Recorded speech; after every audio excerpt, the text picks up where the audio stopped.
नमस्कार प्रिय मित्रों, एक बार पुनः आपका स्वागत है अभिनंदन हिंदी द बेस्ट चैनल में। मैं ध्रुवराज वर्मा आपके सामने 25वां प्रैक्टिस सेट लेकर उपस्थित हुआ हूं। देखिए आज आपका कितना क्वेश्चन सही जाता है। और मित्रों, वास्तव में अब अंतिम प्रहार ही शुरू हुआ है। देखिए आप कितना जल्दी इस मैदान को फतह करते हैं और उम्मीद है कि आपकी तैयारी बहुत अच्छी चल रही होगी। बिल्कुल मित्रों, अब निराश नहीं होना है, कहीं किसी प्रकार से किसी भी बात को लेकर के निगेटिव नहीं सोचना है। बस सिर्फ और सिर्फ अपनी तैयारी करनी है।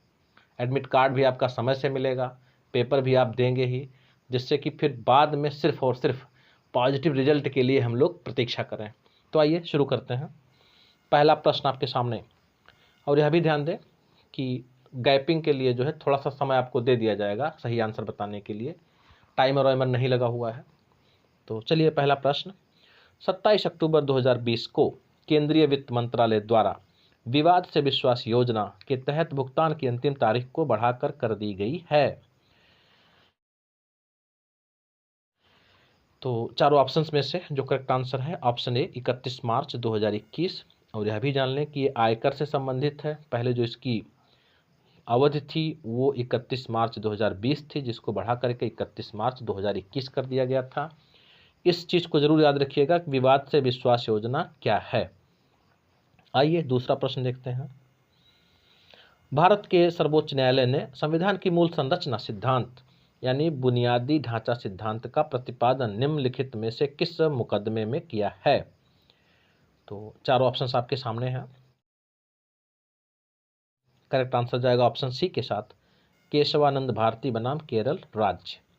और यह भी जान लें कि यह समय था 1973 का और मिनर्वा मिल के भुगतान से संबंधित यह फैसला हुआ था। तीसरा प्रश्न, निम्नलिखित में से किस अधिनियम द्वारा संवैधानिक निरंकुशता का सिद्धांत प्रवृत्त किया गया।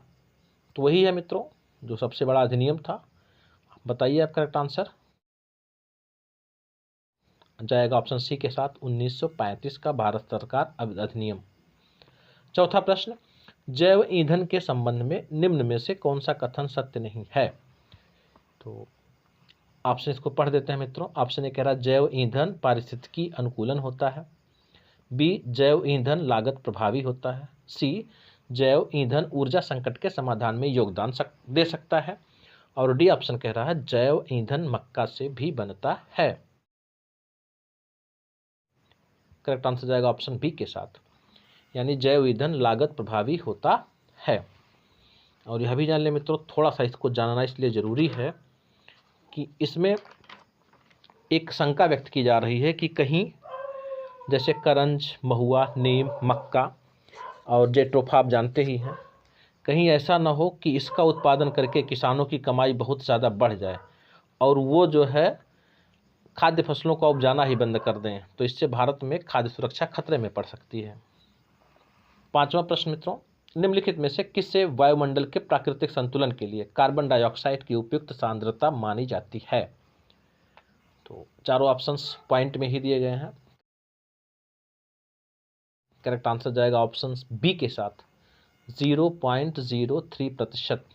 ये सबसे उपयुक्त है और वर्तमान में जो है ये बढ़ करके 0.04% हो गया है। इसी कारण ग्लोबल वार्मिंग हो रहा है मित्रों। छठा प्रश्न, ग्रीन हाउस इफेक्ट वह प्रक्रिया है, थोड़ा सा इस पर लंबा समय आप ले लीजिए।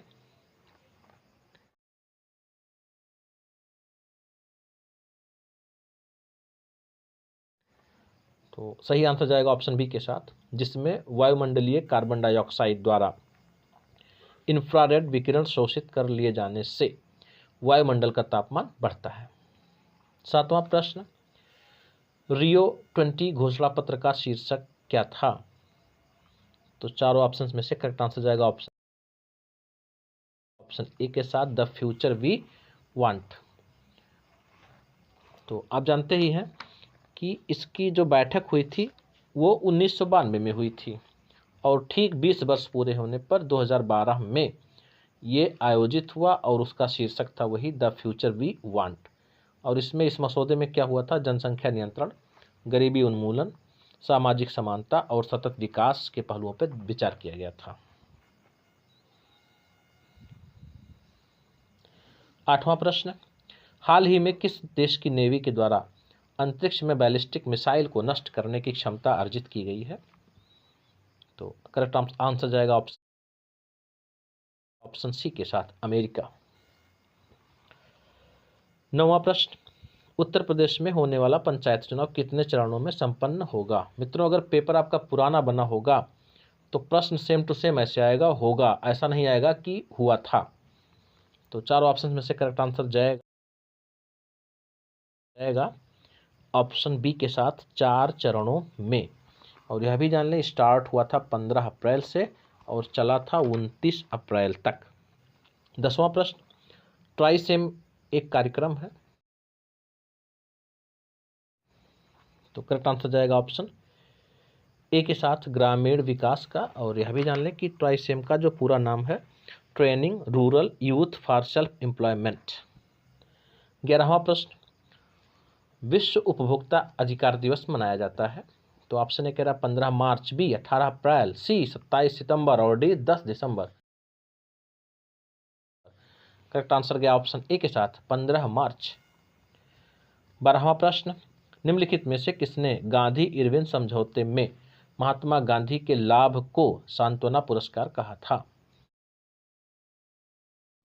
तो चारों ऑप्शन में से जो करेक्ट आंसर है option B, Alan Campbell Johnson. 13वां प्रश्न, हरिजन सेवक संघ का पूर्व नाम यानी पहले उसका क्या नाम था? तो चारों ऑप्शंस आप देख लीजिए, थोड़ा टाइम आपको लेंदी दिया जा रहा है।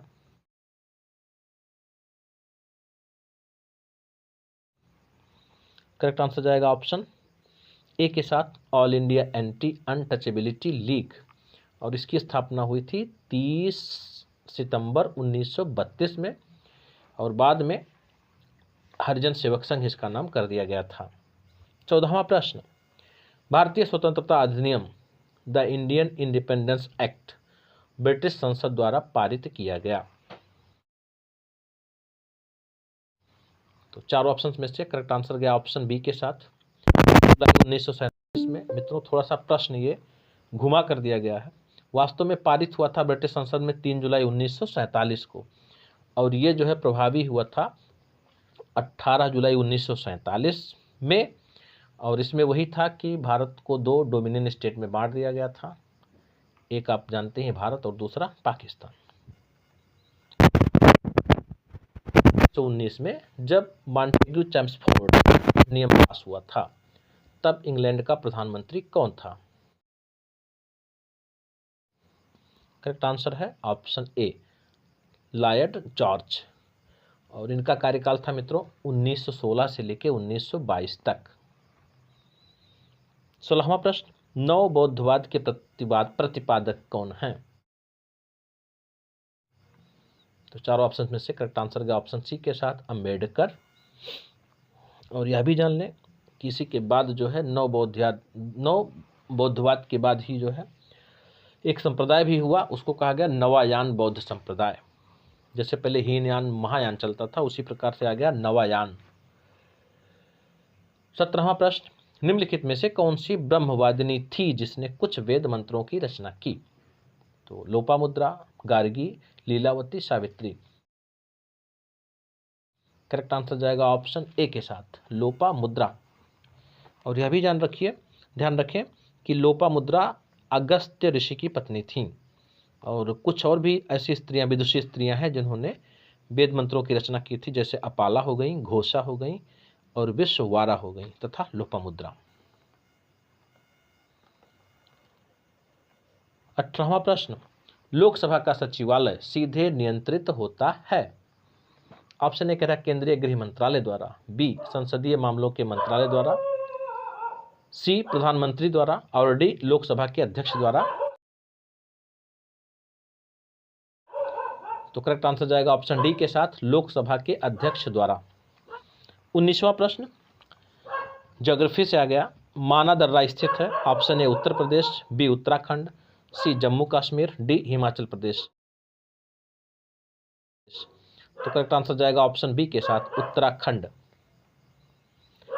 20वां प्रश्न, अक्टूबर 2020 में किस राज्य सरकार ने बेहतर शिक्षण वातावरण सुनिश्चित करने के उद्देश्य से राज्य के सरकारी स्कूलों में स्मार्ट ब्लैक बोर्ड लागू करने का निर्णय लिया है। तो चारों ऑप्शन में से करेक्ट आंसर जाएगा ऑप्शन बी के साथ तमिलनाडु। 21वां प्रश्न, अपने परिक्रमा पथ में पृथ्वी किस माध्य वेग से सूर्य का चक्कर लगाती है? तो चारों ऑप्शन में से करेक्ट आंसर जाएगा ऑप्शन बी के साथ 30 किलोमीटर प्रति सेकंड। और यह भी जान लें मित्रों कि एग्जैक्ट 29.8 होता है। तो ये जो करीब है 30 किलोमीटर के, तो आंसर सही चला जाएगा 30 किलोमीटर पर सेकंड। ध्यान रखिएगा, एग्जैक्ट अगर पूछा जाएगा तो 29.8 किलोमीटर पर सेकंड। 22वां प्रश्न, दिन रात जिस कारण होते हैं वह है भू परिभ्रमण। 23 निम्नलिखित में से कौन निःशुल्क स्रोत सॉफ्टवेयर नहीं है? चारों ऑप्शंस में से करेक्ट आंसर गया ऑप्शन ए के साथ इंटरनेट एक्सप्लोरर। 24वां प्रश्न, बातचीत के लिए कौन सा इंस्टेंट मैसेंजर प्रयुक्त होता है? ऑप्शन ए का AltaVista, B MSC, C Microsoft Office और D Google Talk. Correct answer गया ऑप्शन डी के साथ गूगल टॉक। 2017 में यह बंद भी हो गया। 25वां प्रश्न, निम्नलिखित में से कौन सी दशमलव संख्या 25 का दोहरा समानार्थी यानी बाइनरी इक्विवेलेंट है? तो चारों ऑप्शन में से जो करेक्ट आंसर जाएगा ऑप्शन सी के साथ। मित्रों, अगर आप जो है इस तरह का क्वेश्चन कर सकते हैं तो ठीक है, नहीं कर सकते हैं तो कमेंट बॉक्स में ज़रूर बताइएगा। इस पर एक वीडियो डाल दिया जाएगा या आप कहीं से यूट्यूब पे आप इसको देख सकते हैं। और हमें लगता है कि असिस्टेंट प्रोफेसर की तैयारी करने वालों को शायद इसको किसी को बताने की ज़रूरत नहीं है, सब लोग इसको कर सकते हैं। आइए बढ़ते हैं 26वें प्रश्न की ओर। तो इसमें शिक्षण पद्धतियों को जो है पद्धति के फोकस से मिलाना है, यानी स्तंभ ए को स्तंभ बी से सम्मिलित करना है। इस पर आप समय ले लीजिए लगभग 10 सेकंड का।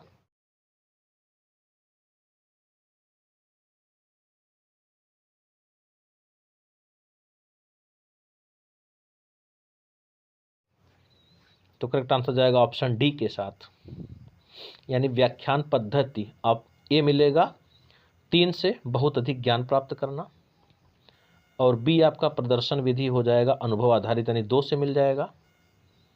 सी परियोजना विधि मिलेगा 4 नंबर से, विद्यार्थी विभिन्न कार्यकलाप एक साथ निष्पादित करते और सीखते हैं।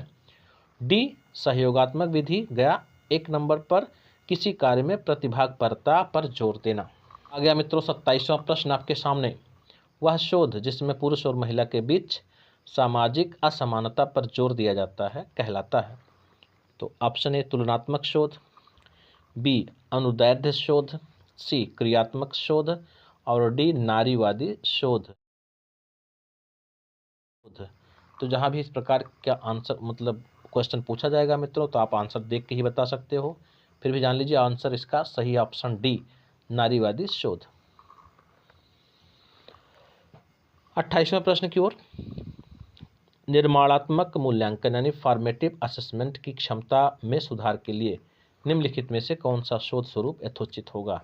यानी हमें जो है तत्काल जो है उसमें प्रतिक्रिया लेनी है और तत्काल सुधार की आवश्यकता है। तो ये किस प्रकार के शोध में होता है? बहुत ही इजी क्वेश्चन था मित्रों। ऑप्शन गया सी के साथ क्रियात्मक शोध यानी एक्शन रिसर्च। प्रश्न संख्या 29, शिक्षक छात्र संप्रेषण होता है, यानी जो दोनों के बीच में संप्रेषण होता किस प्रकार का होता है? ऑप्शन ए कह रहा है अप्रमाणिक, बी विवेचनात्मक, सी उपयोगितावादी और डी प्रतिरोधात्मक। करेक्ट आंसर जाएगा ऑप्शन सी के साथ उपयोगितावादी। और यह भी आप जानते हैं कि उपयोगितावादी सिद्धांत आधारित है अधिकतम लोगों का अधिकतम कल्याण। आइए बढ़ते हैं अंतिम प्रश्न की ओर। कमेंट में ज़रूर आप बताइएगा कि आपके कितने क्वेश्चन सही जा रहे हैं। अगर इतनी तैयारी के बाद आप 20+ हो या 18+ भी हो तो समझिए कि आपकी तैयारी अच्छी है, इसमें कोई बट नहीं है। तो 30वां प्रश्न, निम्नलिखित में से कौन सा कथन एक परिकल्पना के परीक्षण के संदर्भ में सही है। थोड़ा सा लंबा समय ले लीजिए, काफी बड़ा क्वेश्चन है मित्रों।